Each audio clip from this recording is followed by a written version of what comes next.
In the world of power, appearances can be deceiving. The most influential person in the room isn't always the loudest or the most aggressive. When the notorious Shadow King entered prison, the guards watched him closely. But as a fight erupted in the yard, Marcus shocked everyone by helping an injured inmate instead of joining the violence, a surprising act of compassion that would spark the prison's transformation. Before we dive in, let us know where you're watching from in the comments below, and don't forget to subscribe. The old prison bus rattled through the heavy iron gates of Mountain State Penitentiary on a cold Monday morning, its squeaking brakes piercing the dawn silence. Among the 5 new inmates, Marcus Johnson's presence commanded attention, though not in the way one might expect. Despite his imposing 6 feet 2 inches frame, it was his unusual serenity that distinguished him from the nervous energy radiating from his fellow inmates. The guards processing the new arrivals had no idea they were admitting one of the most influential crime bosses the East Coast had ever known. The Shadow King, as he was known in criminal circles, had controlled every major drug route from Miami to Boston for 2 decades. But today, Marcus Johnson hunched his shoulders and spoke with deliberate softness. "Yes, sir. No, sir. Thank you, sir." Officer Reynolds barely glanced up from his paperwork as he assigned Marcus to cell D234, his voice monotone with routine. "Follow the yellow line to your block. Don't cause trouble." The irony of those words would become apparent in the months to come, though not in the way anyone expected. The long walk to D block became a gauntlet of intimidation, the fluorescent lights casting harsh shadows on the institutional green walls. Inmates pressed against their cell bars, sizing up the newcomer with predatory interest. Some whistled, others shouted threats, testing his resolve. Marcus maintained his forward gaze, but his trained mind cataloged every detail: the precise number of steps between security checkpoints, the predictable patterns of guard rotations, the subtle power dynamics playing out among the inmates. Pike, a muscular man with a snake tattoo coiling up his neck, intercepted Marcus at the entrance to D block. His reputation preceded him, the self-proclaimed king of the cell block, known for running a brutal protection racket that had sent several inmates to the infirmary. "Hey, old man!" Pike's voice carried the confidence of someone unused to being challenged. "This is my block. You folks got to pay rent." His crew, 5 strong, laughed on cue as Pike extended his hand expectantly. Marcus performed his role perfectly, fumbling with his meager supplies and letting his voice tremble slightly.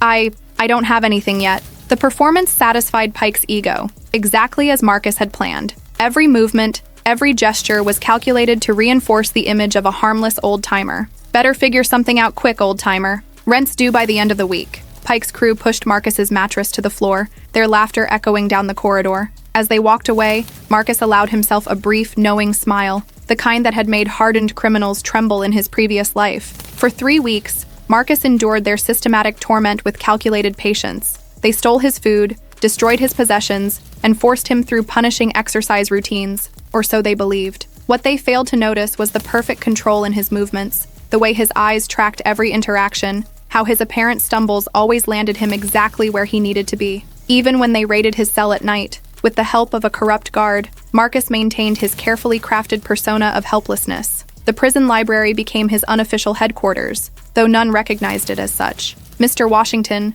the elderly librarian who had seen generations of inmates come and go, watched with growing curiosity as Marcus immersed himself in books about military strategy and chess. Unlike others, Mr. Washington noticed the subtle indicators of power, the economical grace of Marcus's movements, the sharp intelligence behind his carefully maintained facade of fear. He had seen enough powerful men to recognize one hiding in plain sight. The carefully constructed illusion shattered with the arrival of Rico Martinez. The moment Rico laid eyes on Marcus, the color drained from his face, recognition and terror fighting for dominance in his expression. Later, in hushed tones, Rico revealed the truth to Pike. "That's Marcus Johnson," he whispered, his voice trembling. "The Shadow King. 6 years ago, my boss thought he could challenge his territory. They found him 3 months later in a car trunk, along with a detailed confession letter. Nobody ever saw who did it. Nobody ever saw the Shadow King do anything, but everybody knew." The revelations spread through the prison like wildfire, transforming the social dynamics overnight. Inmates who had previously mocked Marcus now watched him with a mixture of fear and awe.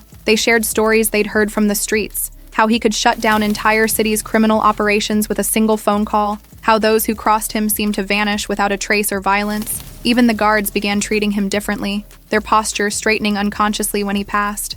Pike struggled to maintain his authority through increasingly desperate displays of force, but his power was crumbling in the face of something far more potent. One by one, inmates began approaching Marcus instead, seeking solutions rather than protection. When an inmate's sister needed protection from an abusive relationship, Marcus made one call. When another's mother couldn't afford life-saving medication, an anonymous donor appeared the next day. Each problem solved, each life improved, shifted the prison's power structure further. The inevitable confrontation came in the prison yard on a sweltering afternoon. Pike, armed with a makeshift knife and the desperate energy of a man with nothing left to lose, challenged Marcus publicly. For the first time since his arrival, Marcus stood at his full height, his eyes blazing with the intensity that had made him legendary on the streets. The yard fell silent, every inmate and guard watching the scene unfold. What happened next became prison legend, discussed in hushed tones for years to come. No one could quite describe how Marcus moved. There was no violence, no obvious display of force. Yet somehow, Pike found himself on his knees, his weapon hand twisted at an awkward angle, the knife clattering harmlessly to the ground. But it was what happened next that truly shocked everyone. Instead of destroying his opponent, Marcus helped Pike to his feet. 20 years ago, Marcus said, his voice carrying across the silent yard. I would have had you disappeared. 10 years ago, I might have ruined your life with one phone call. But today, I'm going to teach you something far more valuable: how to build rather than destroy. In the months that followed, Mountain State Penitentiary underwent a remarkable transformation. The old system of violence and intimidation gave way to something unprecedented. Pike, under Marcus's mentorship, now runs a comprehensive family support program, helping inmates maintain and strengthen connections with their loved ones. The prison yard, once a marketplace of violence and illegal deals, became a center of learning and skill development. Marcus had built his criminal empire through intelligence and strategy, but his greatest achievement emerged behind bars. He systematically converted his network of drug routes into job placement programs, transformed enforcement crews into community support teams, and channeled his influence into creating opportunities rather than fear. His methods were subtle but effective. A word here, a suggestion there, each small action contributing to a larger transformation. When asked why he helped even those who had tormented him, Marcus offered a knowing smile. Sometimes, he reflected, a man needs to fall completely before he can learn to stand upright. True power isn't in making people fear you. It's in showing them how to become better than they ever thought possible.